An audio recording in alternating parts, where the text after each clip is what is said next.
l'entraînement, j'étais bien.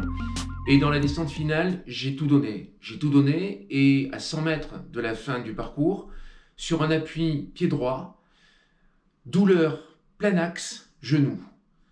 Comme si j'avais écrasé quelque chose à l'intérieur du genou. S'en est suivi une perte de mobilité de l'articulation et j'ai fait les 100 derniers mètres en clopinant. Il s'est passé quelque chose de pas sympa dans ce genou. Il n'a pas gonflé et j'ai été très méfiant les jours suivants. De toute manière, j'étais à 3 semaines du Mute, l'Ultra Trail qui traverse l'île de Madère, 115 bornes pour 7100 de D+, D-. Pas le temps d'aller faire une URM qui peut-être est totalement inutile, je ne sais pas.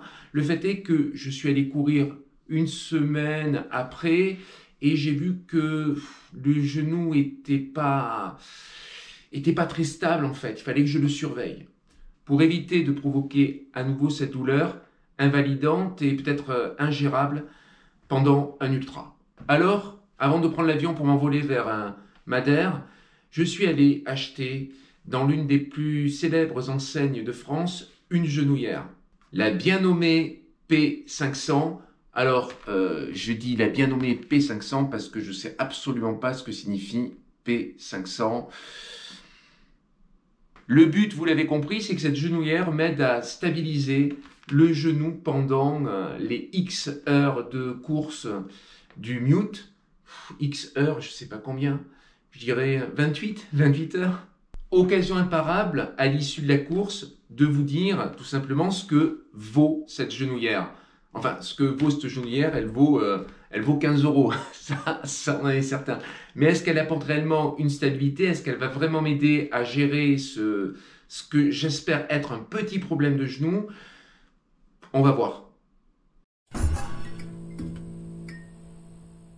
Elle est proposée en 5 tailles différentes. Pour connaître votre taille, qui se calcule en centimètres, il faut prendre au-dessus de votre genou 8 cm, vous mesurez le pourtour de votre cuisse, donc 8 cm au-dessus du genou, vous mesurez le pourtour de votre cuisse et vous obtenez je sais pas moi j'ai obtenu, je crois, je ne suis pas rentré dans des détails trop intimes, mais je crois que j'ai obtenu un truc bâtard, ouais, bâtard, un truc entre deux, tu vois, j'ai dû obtenir 43 cm. Donc j'étais partagé entre la taille numéro 2 et la taille numéro 3, et là tu devines que j'ai pris la taille numéro 2. Puisque je voulais un effet compression. Je me suis dit, il faut qu'il y ait un effet compression, c'est intéressant, un effet compression pour stabiliser le truc. En même temps, si ça compresse trop, peut-être que ça va gêner un peu la circulation. Ça m'étonnerait.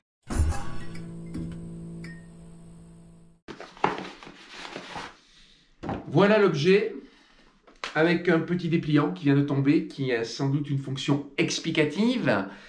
Mais bon, qu'est-ce qu'il a expliqué? Il a expliqué tout d'abord que, première chose que j'ai pu réaliser quand j'ai eu cette genouillère, c'est que j'ai enlevé ça là. Ils ont la manie de mettre une 36 000 étiquettes. Hop, j'ai coupé, voilà. Je vais jeter, bien sûr. Je ne vais pas me trimballer avec cette étiquette. À la fin de la course, ça va tellement compresser que je vais avoir toutes les inscriptions de l'étiquette incrustées dans la chair derrière le genou. Ça sert à rien. Ça sert à rien parce que pour le lire, c'est impossible.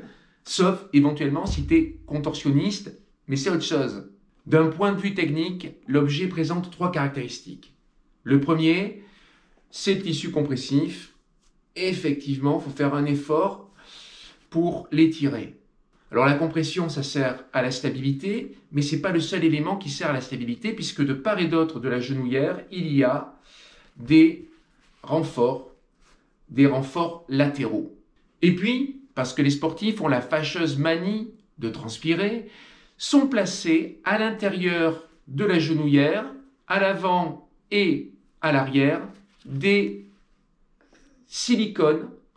plaques silicone anti-glissement. Voilà, tu peux transpirer autant que tu veux, en théorie, tu ne devrais pas te retrouver à la fin de la course avec la genouillère sur la cheville. De 2 choses l'une, soit j'ai un véritable problème au genou et donc ce test, vous ne le verrez pas parce que ça veut dire qu'aucune genouillère au monde ne peut me sauver et que ce n'est pas d'une genouillère dont j'ai besoin, mais c'est d'une opération. C'est pas la même démarche. Soit vous êtes en train de voir ce test, ça veut dire que le genou, finalement, c'est un problème, je sais pas, un petit problème mécanique, un petit problème tendineux, c'est possible. Et dans ce cas, je vais vous dire tout le bien ou tout le mal que je pense de cette genouillère, c'est-à-dire que j'attends qu'elle joue son rôle, un rôle de protection et de stabilisation de l'articulation pendant l'effort. A tout de suite, je reviens, le temps d'aller faire le mute.